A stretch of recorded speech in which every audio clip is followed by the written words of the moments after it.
Good afternoon, everybody. Kirk Spano, Fundamental Trends, Margin of Safety Investing, Blue Mound Asset Management. It is Thursday, July 28th, and I have been a busy guy. Starting to get the same old questions about, well, hey, the market was up a little bit today. Should I be investing more? And my response is no. I think that the stock market just had a nice little reaction to the half of a fig leaf that Jerome Powell threw out yesterday. And of course, the last couple of weeks, I've suggested that a fig leaf was coming. But all he really said yesterday was, hey, from this point forward, we're not going to give you a lot of guidance because we have to take it month to month. Now, I do believe that means at some point we're going to back off. And that point could be here, there, or anywhere. Might be in a box with a fox, might be in a roux with some stew. I don't know. But I don't believe anything has materially changed. I believe that the economy is slowing down. We saw a second negative quarter. I have no idea if it means anything because the comps are so goofed up because of COVID.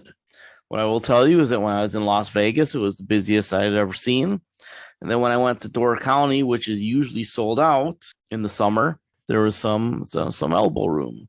Then I went to Green Bay with a big soccer match and Green Bay Pack training camp opening, which is usually packed. And Green Bay was packed. So I don't know. From the observations I'm having in the Midwest and in Las Vegas and what I'm hearing from about a dozen cities is that things seem pretty normal. So they can say that GDP slowed down, but is that because we had some weird comps going on? When you take a look at the actual GDP numbers, you know what it seems like to me? Does not seem like a recession. It seems like slow growth forever really is forever. So I'm not too concerned about a lot of things economically. I think we're about to engage on a boom of epic proportions. I believe the economy is going to improve tens of millions of people's standard of living over the next 10 to 15 years.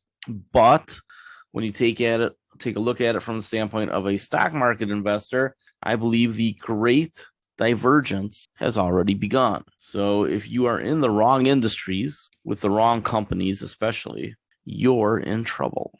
Now, if you're in the right industries with the right companies, you're going to do great. If you're an ETF investor and you're just focused on fourth industrial revolution, some real estate, which you really have to pick out REITs for, and then clean energy and the whole decarbonization movement, you're going to do spectacular. So I'd like to talk to you about things in the context of my 4-step investment approach. Now, this is a report that's actually up on all the websites, but I have updated it. I think it was called Core 4 when I started. But I got a copyright infringement notice. So we're just going to call it the Fundamental Trends Investment Method. Pretty easy, right? And let's consider that secular trends are what the secular trends are. So when we invest, what do we need to do? We just need to start with the idea that it's not about chase returns. It's about how can I get my money invested with low relative risk to the potential upside.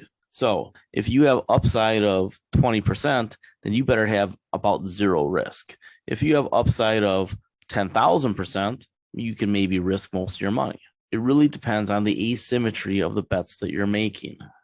And we don't have to be perfect. I know that a lot of short-term traders think that they're somehow gaming the system, and usually the system is gaming you. 4 out of 5 traders lose, short-term traders lose, which is why I don't do much of it.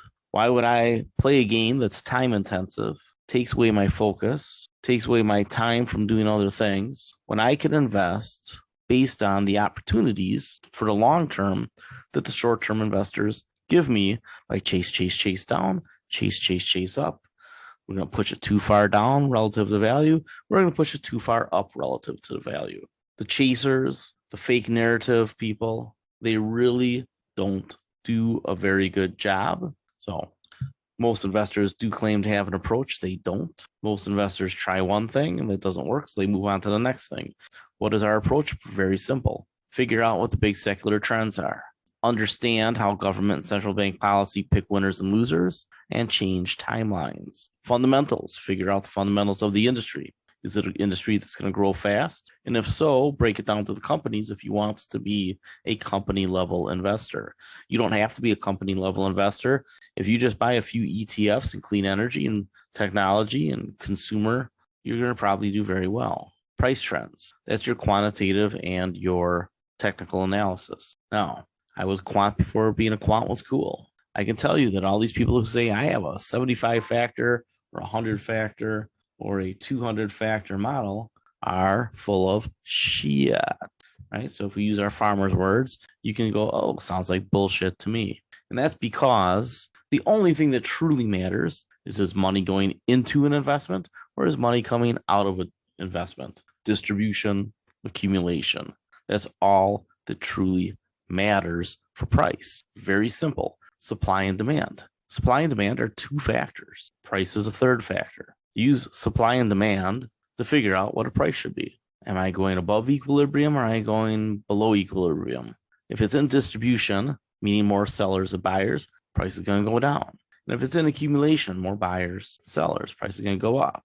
The big money in the market, your institutional investors, hedge funds, private equity firms, pensions, and your family offices, which are the super rich, your less than 1%ers, control, depending on the moment in time, somewhere between 70 and 90% of the money in the stock market. For a hot minute, it was in the 70s when everybody got stimulus checks in 2020. And now it's inching back up towards 90% again.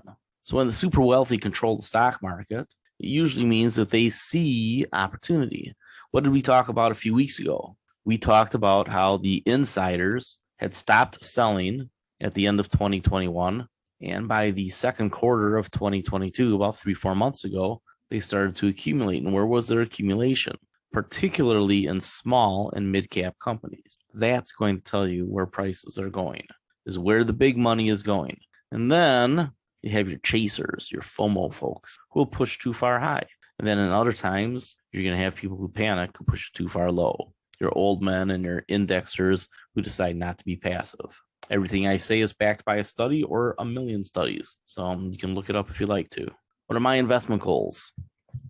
On the growth stock side, I'm looking for potential 10 baggers exclusively. And on the dividend side, I'm looking for companies that can triple total return within the next 5 years. I don't really count the option premiums in there, so that's gravy. Identify the secular trends. We know that the world is changing and it's changing very fast. We need to respect the cycles within the general secular trend, but if the secular trend is up, then you buy the dips. And if the secular trend is down, you sell the rips. So fossil fuels, the secular trend is down, sell the rips. Clean energy, the secular trend is up, buy the dips. What are the 6 biggest secular trends? Aging demographics, which is deflationary. Global debt, which is deflationary. The 4th industrial revolution, technological change and digitization, which is deflationary. The clean energy transition and decarbonization, in the short run, it's inflationary because of the initial build out, CapEx period, and then it'll become deflationary probably around the end of the decade. Multipolar geopolitics can be inflationary or deflationary. Right now, they're inflationary, but that is a classic it depends question. When we had globalization, geopolitics were deflationary. As we move away from globalization, the geopolitics become inflationary. And then emerging markets are generally inflationary, but in particular, the young emerging markets. So in this report, I cover things like global debt, aging demographics, 4th industrial revolution, decarbonization, emerging markets, and multipolar geopolitics. In brief, a couple notes on where we are today. Within these 6 secular super trends are many sub-trends. So you don't have to restrict yourself to just picking from a handful of areas. There is a lot of sub-trends within the big trends. And in the 4th industrial revolution, you run right down the list. It's AI, it's robotics, it's IoT, it's genetic engineering, quantum computing, and so much more. Augmented reality, right? There's a lot to it. When you take a look at decarbonization, what do we know? It is a report from this month. Renewables are surging in Europe and Japan. China says 1/3 of its energy, electricity, will come from renewables by 2025. Folks, that's 3.5 years away. Look at this curve. And that is a heck of a curve, isn't it? And this number is going to triple by 2025. And that's why PBW is worthwhile. It has some China exposure. India, look what they have in their headlines: solar and green hydrogen, to the point where they think they're going to export energy. So from a huge importer to a potential exporter by the end of the decade. How fast is this stuff moving? By the way, climate emergency. Governor Newsom is doing pretty well in California to accelerate things. He's screwing up on water. His water person actually resigned today. They were so frustrated. California doesn't get that they have to desalinate. But I believe with the technology that's available, somebody's going to whisper in somebody's ear and say, here's a campaign donation, by the way. Did you know that you can desalinate the ocean, which helps lower the water level, and pump that money straight into your aquifers if you'd like to? And then you just use your existing infrastructure to pull the water out the way that you always pull the water out. Somebody's going to tell them that. I would imagine they've gotten letters already. All right. So let's talk about the hot topic today, government and central bank policy. Now, one of the things that I would point out to you is this. It's that we're probably not in a recession.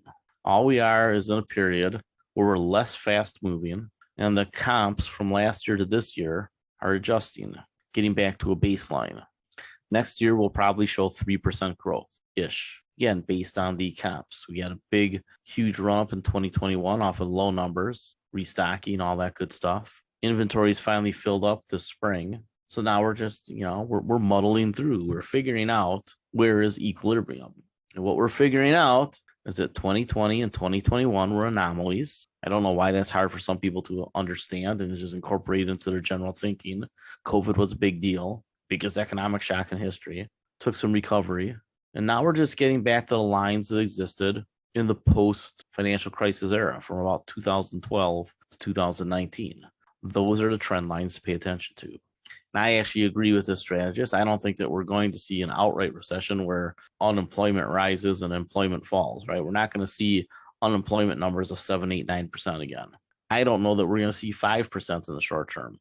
The demographics don't support it. And while a lot of the baby boomers have come back to work part-time, they're never coming back full-time. So while demographics is destiny, and that's a phrase going back to the 1960s, the reality is today that demographics and robots are destiny. We're going to be at full employment for a very long time, give or take. The recessions are going to be short and shallow for the next generation. Baby boomer bailouts already partially occurred. And the idea that they're going to shrink the Fed balance sheet, if you take a look at the curve, and I don't have it up right now, is that they get it down to $4 or $5 trillion by the end of the decade. Big deal. It was $1 trillion at the start of the decade. So from 1 to 9 to 4 or 5 is what they're thinking. You know what I think? I think if you think of that as a long-term mortgage and put it on a 50-year repayment plan, it just doesn't matter. The numbers are inconsequential. They really are. The balanced Build Back Better plan, which is what I've been telling you was going to happen since when?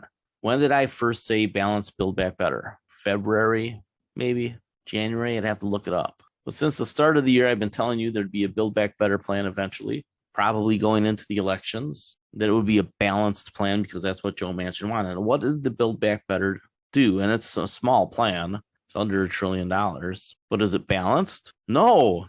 They're actually going to shrink the federal debt by several $100 billion. They'll find a way to spend that money. It's just wiggle room, really. It's drop in the bucket. But they can say, hey, the Democrats' reconciliation bill wasn't a spend bill. They actually are going to collect more in revenues with the minimum corporate income tax and closing that stupid tax loophole for private equity firms, right? The carried interest tax credit. They're shrinking that. What they're going to collect is going to be way more than what they spend out. Now, if the Democrats take a bigger majority in the Senate come November, and I think that is better than a coin flip, right? Puggy Pearson, World Series poker champion, said, hey, there's nothing to gambling except know yourself, manage your money, know which side of the 60-40 you're on. Well, the 60-40 side, I'd say for this November election is that the Democrats get to 52 or 53 seats in the Senate. Why do I say that? Because Ron Johnson's losing in Wisconsin. He's going to lose by 10 points. And I think there's several other states that the same thing's going to happen. This Roe versus Wade thing is going to blow back on the Republicans in a hard way. And if you were paying attention yesterday, you saw a third party emerge, and it's going to be pretty big. The Forward Party, centrists, who don't care about ideology. They just want to get things done. At least that's what they're saying. It's Andrew Yang, who ran for president as a Democrat, and a whole bunch of George W. Bush and Ronald Reagan people. So what do you think they're going to do in the fall and in 2024? Well, a lot depends on Donald Trump, because if Donald Trump or Donald Trump-backed people are running, the Forward Party, which has a lot of Republican support, is going to reach out to Republicans and say, hey, why don't you vote for our guy instead? And you're going to see races like we did way back with Ross Perot, where the winners have 40-something% of the vote, and somebody has 30-something, and then somebody has 20-something. In the short term, that's very good for the Democrats. In the long term, I think it's good for the country, because I think that the far right shift was dangerous, and really it's what led to our inflation, right? We deglobalized in such a dumb way, without moving supply chains first, that it let us be vulnerable. It's not like there was excess capacity for our energy coming into this. Why? Because the last guy didn't do anything. So I was talking to a Trump guy yesterday, and I said, look, no, I understand why people voted for President Trump. I get it, especially the first time, because there is a big part of the country that is disaffected, feels like they've been left behind and disrespected along the way, particularly by the East and West Coast, especially the East Coast. I told a guy from Boston that a while back, a couple of years ago. I was camping with him. He's like, you Midwesterners, I can't believe you elected Trump. I said, we didn't elect Trump. You guys did. We didn't vote for him. Yeah, but you gave everybody a reason to think, well, maybe we should try this guy. Because for some reason, all this stuff that's built in the middle of the country, and all the food that's grown, we still can't make a buck. And that's the way a lot of people felt for a long time in the Midwest, starting in the 1980s. And it culminated in 2010 and in President Trump. If you were paying attention to politics and you saw what happened in 2010, you would have realized that something else was coming. That something else was President Trump. And that's why understanding what's going on here is super important. If you understand what the trends are, and demographically, the country's drifting to the right at the older ages. Demographically, the country's drifting to the left at the younger ages. But the oldest people, who are the most conservative, are dying. Boomers are split pretty much down the middle. Younger folks are pretty much 60-40, I'd say lean left. Most of the studies show that, especially females. So if you're really paying attention to what's going on, I will make a prediction right now. Democrats are going to end up with 52 or 53 seats in the Senate. And then next year, you're going to get a very stimulative bill. And a lot of those kitchen sink items are going to get thrown in. And the money with this balanced Build Back Better is just going to get spent anyway. Does it matter? Yeah, it's going to stimulate the economy a lot. Maybe overstimulate it so that we get a little bit more inflation again. But ultimately, the secular trends always win. So you have to look at things in the context of the secular trend is up, buy the dip. And the secular trend is down, sell the rip. Well, we know that slow growth forever is basically sideways. How do you manage that? You invest in the part of the equation that's growing and you sell the part of the equation that's not. That makes sense, right? So right now, we're in an era where the Federal Reserve is tightening, but saying, we'll see how long that lasts. China and Japan are already loosening. So the dollar probably doesn't come down much until we loosen. So here's a dollar chart. Let's just look at the last one. Look at the last 5 years. What did I say 2 weeks ago? I told you the dollar was about to peak, right? 2 weeks ago, I said this. There you go. It's starting to turn over. Now, does it have more whoosh up? It might. If the Fed talks tough in September, you get one more rise. But by the end of the year, I think you're going to start seeing us get back into this yellow zone, especially if the Democrats win. And then you'll see the market take off. Probably get overheated again at some point in a couple of years. Then we'll need to sell again. But between now and then, we'll probably want to ride that rally. And we'll want to be in the fourth industrial revolution. And we will want to be in decarbonization. And we will want to be in real estate that benefits from supply chains moving to America. And we'll want to be in companies like Ford that benefit from supply chains moving to America because they have real estate, fourth industrial revolution technology, and they're getting heavier and heavier into decarbonization. That's pretty amazing. Ford is a company that is checking all of the boxes: valuable real estate, fourth industrial revolution technology, decarbonization. And they're sucking cash flow out of the gasoline side of the business because they really don't have to put any kind of research and development into it anymore. And they're slowly getting rid of it, converting it to other things. Going to fire 8,000 people on the white collar side. Why? They're not needed. It's not a growing business anymore. They're just going to milk it for the cash. It's the same thing. Warren Buffett is going to do with Occidental, right? What is his interest in Occidental? By the way, I still subscribe to Hard Energy just because I don't invest in a lot of oil companies. One of the interesting things here about Occidental Petroleum, again, I've told you, they're big in the carbon capture and carbon transportation, and they have conventional resources that they can get at for cheap. So why is he getting into Occidental Petroleum? It's because the runoff cash flow is going to be massive, and they're going to stop fracking at some point or dramatically reduce their capex, but still collect the income from the conventional resources that they can get at very cheaply. Then when you read the clean energy bill that was attached to the Build Back Better, what you're going to see, the carbon capture is becoming a big deal. What little stock popped yesterday and today? The Metis up 20%. Carbon capture is coming. It's coming huge. The oil and gas companies that can exploit that are going to do very well. Occidental, Pioneer are already in position. Kinder Morgan's in position. Chevron's in position, but they're so big that it might not move the needle a lot. Exxon is not in position, but they could get in position. And they have a management team that invaded the company that is pushing in that direction. Tell you what, Engine Company 1 saved Exxon. Exxon was going to oblivion, and Engine Company 1 came in there and saved them. And there will be a book on that at some point. So as we invest, we have to think all these things through. Big secular trends, and what is the government doing? Is the central bank going to make a mistake? Is the Federal Reserve going to make a mistake? Are they going to get too tight?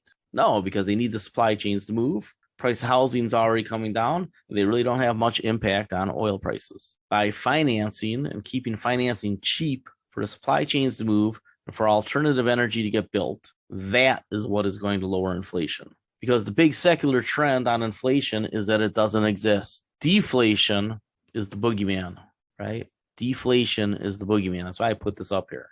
Inflation is transitory. It's just transitory in a 2 or 3 year sort of thing versus 2 or 3 quarters. And anything that lasts over a year drives people nuts. This is a transition, folks. Hence the word transitory. It's just that the transition is going to take some time. Next year, Ford is going to sell 600,000 EVs. Think that through. Demand destruction for oil is literally 3 years away. It'll be tiny for the first 4, 5, 6 years before it accelerates and then finally falls off a cliff. And we're only using 40 or 50 million barrels a day. Take a look at a company like Ginkgo Bioworks. Remember, I've told you about different feedstocks for petrochemicals that don't take the petro part, right? Between companies like New Light, which I've talked to you about for years, which is private, and Ginkgo Bioworks, which is public. The shift away from petroleum-based feedstocks over the next, I'd say, 10 to 15 years, call it 10 to 20 to make it round numbers, it's going to be pretty amazing. It's just starting. It's in its infancy. It's batting practice. It might be taping the ankles before batting practice. That's where we're at. But that means that you're buying for a price close to zero for something that's going to go to, a zillion. If you think about things in the long term and you go about your life and just keep making your money, enjoying yourself, and you invest in the long term, the long term comes to you. Because predicting time frames is inherently impossible, you just narrow it down and you don't worry about being perfect. You just worry about being right. You let it come to you. So I'm working on a real estate project right now, right?